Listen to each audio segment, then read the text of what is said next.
Welcome to another episode of My Midlife Crisis. Today, we're phoning it in. That's right, I'm doing a YouTube tier list. I realize that I follow a lot of FoodTubers, so easy call there. But I follow too many FoodTubers, so to keep this episode under 3 hours, Michelle picked 10, and I picked 10, and we're going to go through and rank them. Our scale is not the standard, F through S scale that you normally see. Instead, I've broken it down by the kind of content that the FoodTubers create, because, let's face it, if it was an F tier, then it wouldn't be on my subscribed list anyways. So we have at the bottom Guilty Pleasures. These are shows that aren't necessarily that great or aren't necessarily that great anymore, but are still fun to watch. Edutainment, the ones that are, at least somewhat informational. Things that inspire you to do better at cooking. Stuff that actually teaches you how to cook real stuff. And then the GOATs, those that capture more than the sum of their parts and actually give you knowledge of food that you want to cook and inspire you to cook it better. I guess so, yeah. All right. I don't know half of these people. You know all of these people. All right. So first up we have... easy for you to say, knowing everything. Look, I remembered their names when I capped all of their pictures, and then immediately forgot it as soon as I hit press record, because that's how that works. And your list is not in order. But I know it's one of mine. It's Brian Legerstorm. Are you sure? Are you positive? Very positive. This is Brian. Okay. He is like a 7-foot tall monster, and you know what? Him and Ethan are like besties, and it's hilarious because Ethan is like 3 foot tall, and so when they cook together, it's phenomenal because it's a giant, and then there's Ethan, a short king. Yes. Both of them are amazing, though. Okay, so I will say I have actively, when cooking, looked up Brian's stuff in order to figure out how to do a recipe better or what I needed to add in. So at the very least, it goes in stuff I'll actually cook. Yeah, unfortunately I can't give a comment because I don't think I've ever really used him. All right, so, I'm going to...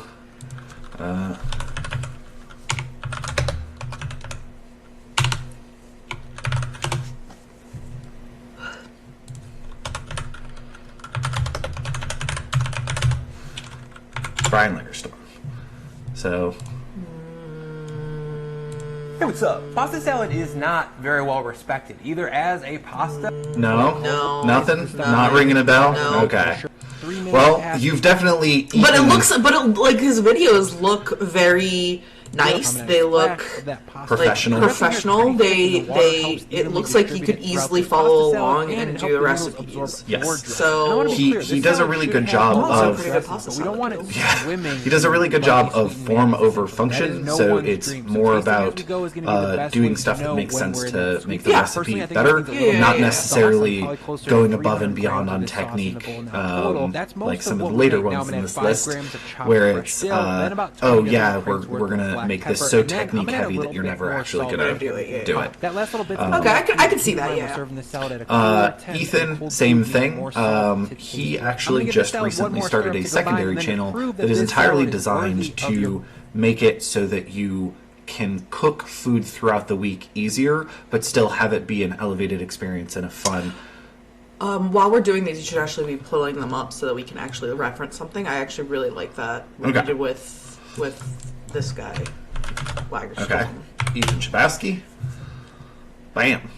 Ethan Shabasky. Oh, and he does some Yes. fun guilty pleasure-esque and edutainment type stuff. Yeah, so like that's actually really good. I will say his stuff isn't just edutainment. He will take a topic like potatoes and he will break it down surgically. So he will go through and say, okay, here's all the different forms of potato. Yeah. I actually think he might be in the go because might he's be just goated. very. It looks like he has a very wide breadth of things, and I actually like that. Because I like the whole are these price differences actually any better? What are the Yes. differences of potatoes? Like, that's useful in more ways than one. Yeah, so, he actually broke down caviar recently, and yeah, gross, but he did it in a way that showed, okay, here's the differences in this, so that, realizing that if you're paying $1,000 an ounce for caviar, you're not getting, really you're paying for hype. Yeah. So this is a reasonable substitution that you can make and still get the process. I think, in my opinion, he's goated. Okay.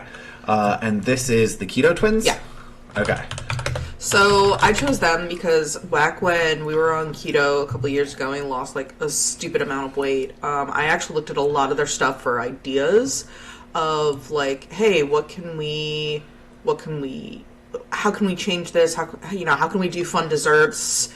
Is this back when we couldn't find keto bread? Like, can we make keto bread? I actually did a lot of stuff from their websites, and like ideas and tips with keto because I think they're still doing keto to this day, and they just. Okay.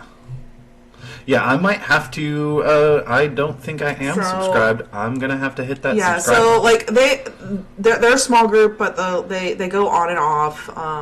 So here's the question: do they inspire you, or have you actively pulled up one of their? Not recently, so maybe Aspire. We'll put them in Aspire Because I think it's a situational thing because.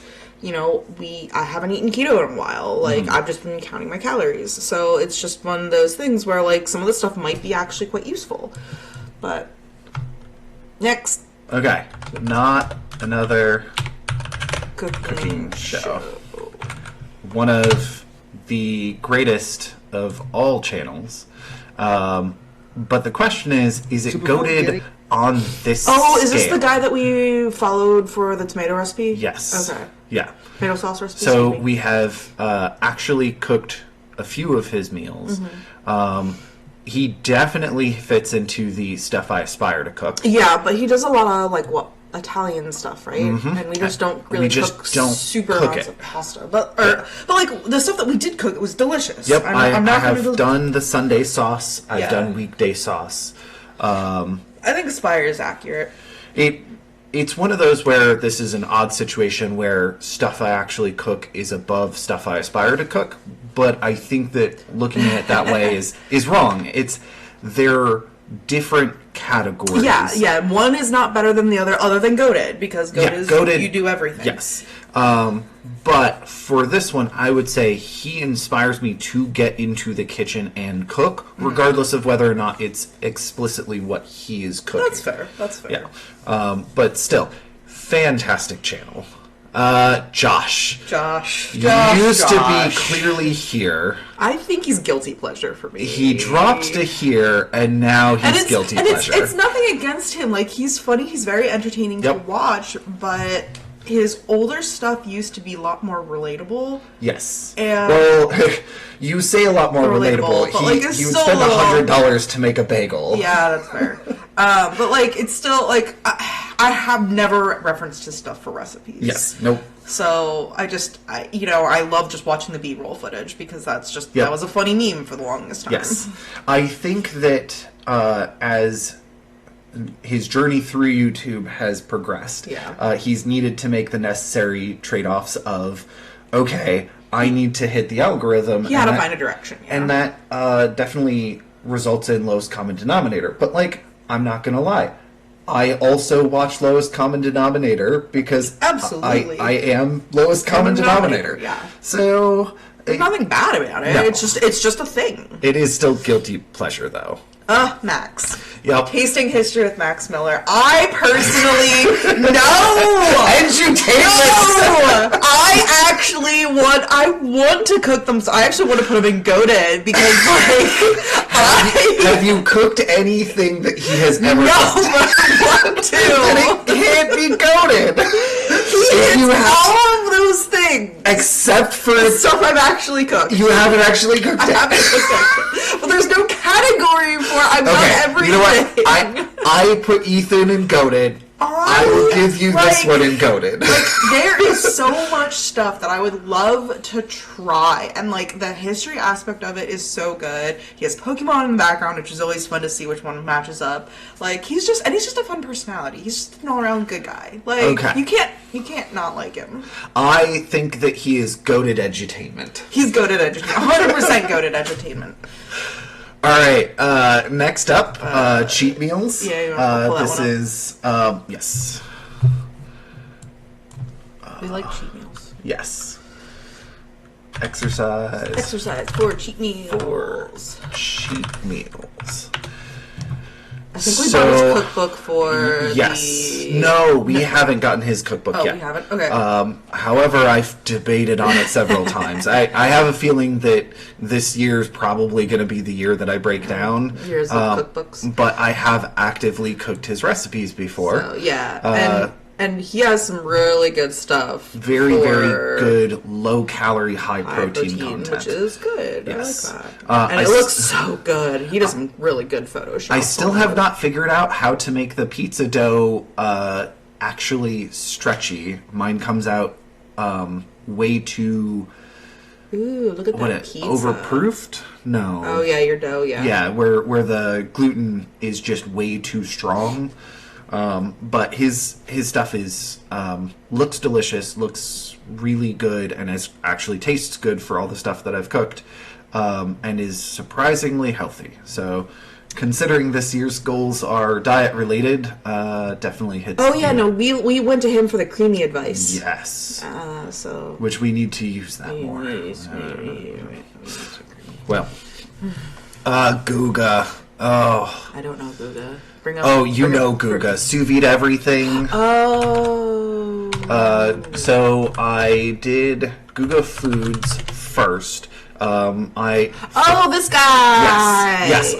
You know Guga. So for people who have multiple channels, which is basically all of these people, I'm going to be doing channel by channel. Yeah. So Ethan will actually probably show up a second time. Guga's going to show up a second time as this is Sous Vide Guga Everything. Foods. This is Guga Foods. What's the difference between that and Guga? So Sous Vide Everything is all about experiments with sous vide machines and figuring out like what cooks really well. So we have sous vide with everything. Guga Foods and Guga Foods is basically. Do you know Epic Mealtime? Yeah.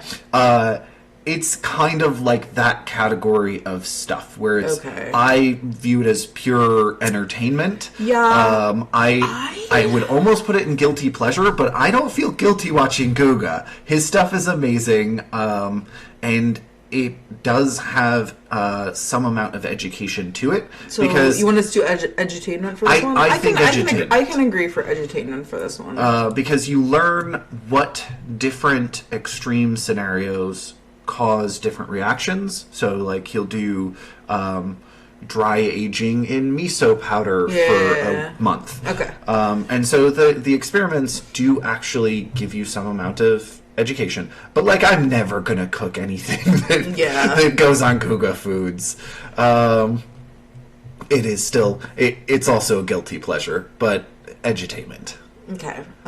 Chef Jean-Pierre is goated. I will take you have good stuff. I will absolutely accept nothing less. Okay, he is your Max Miller for me. Chef Jean-Pierre is.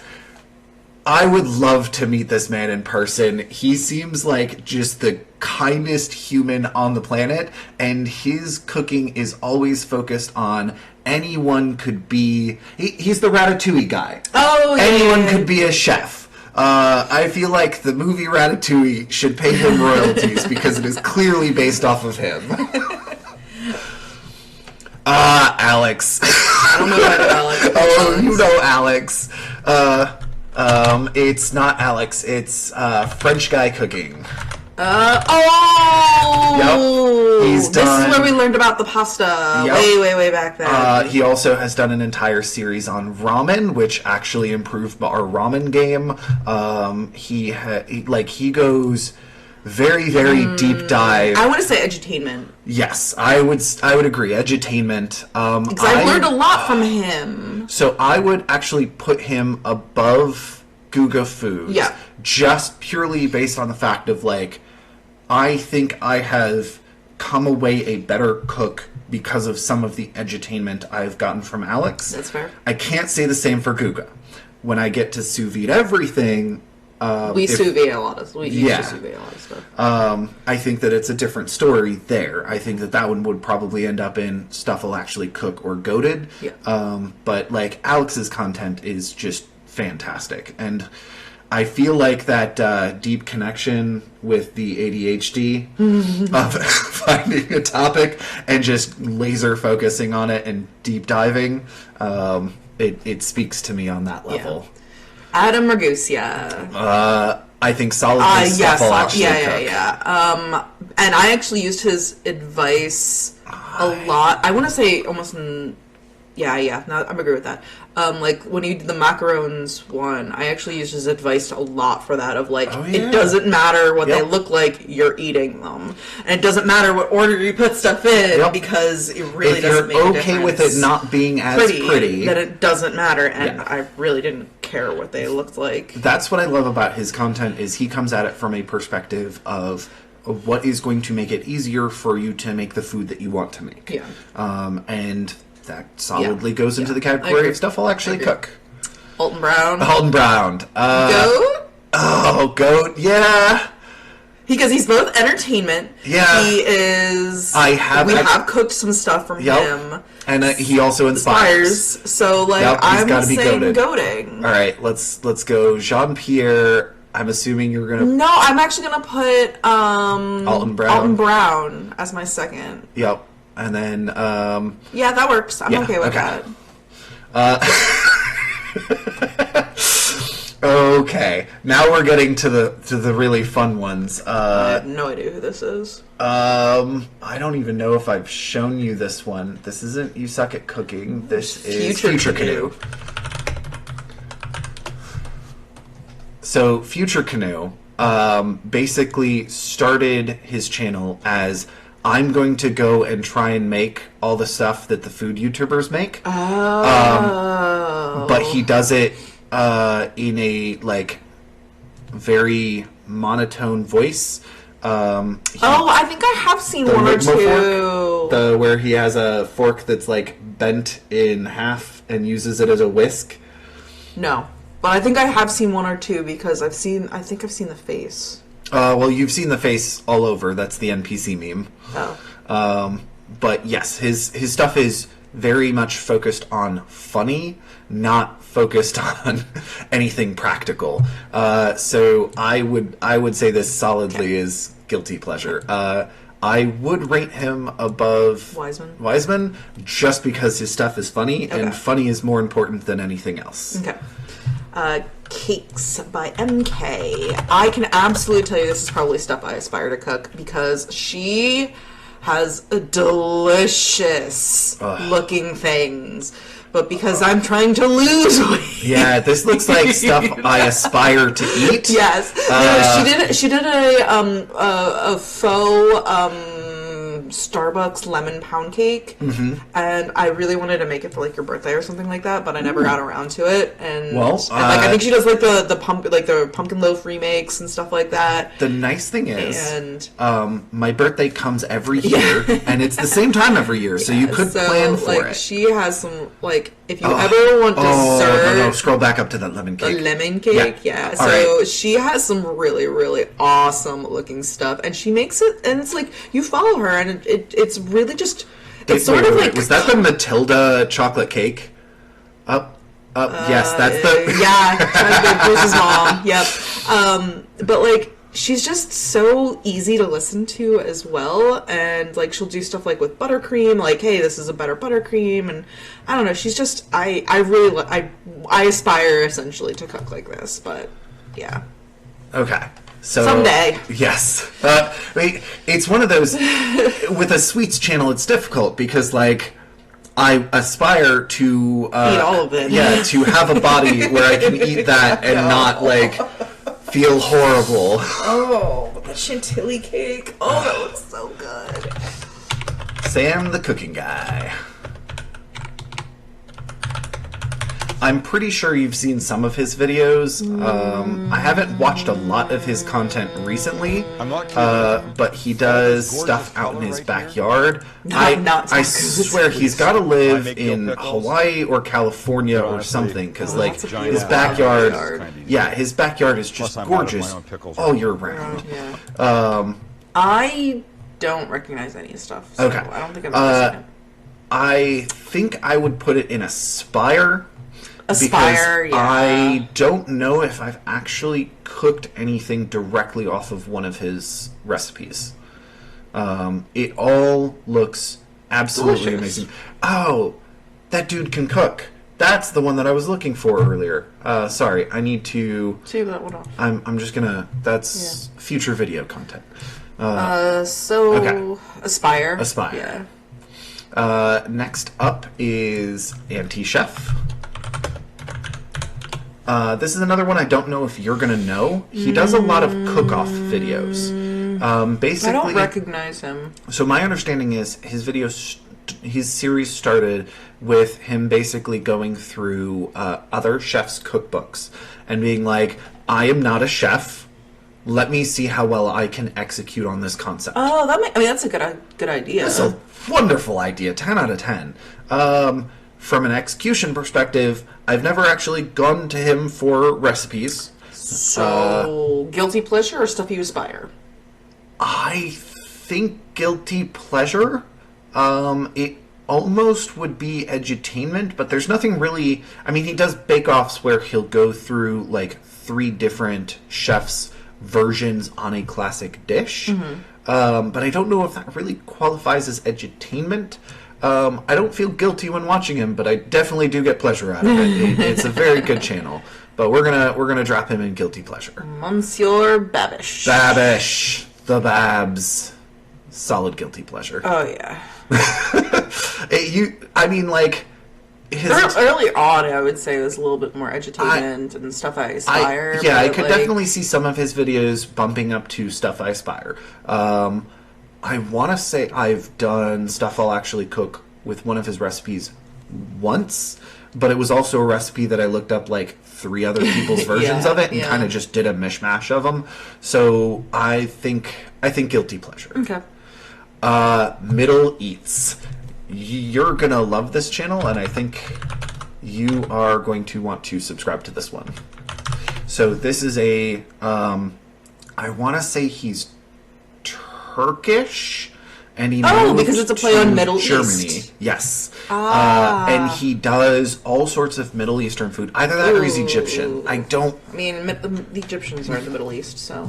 Well, yeah, he's somewhere in the crescent from Turkey to Egypt, which is like 6 different countries, and I'm being horribly culturally insensitive, but like he's from that area and cooks from every single one of those areas. So he will do Syrian dishes, he'll do Turkish dishes. Amazing. They're all so good. Also, no, it's cheese.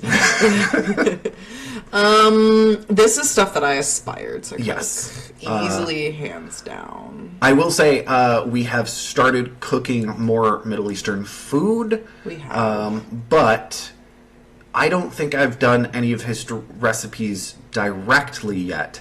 That will probably get fixed at some point soon. It's flavorful. I like it. Yes. This is you suck at cooking. Yeah, you totally suck.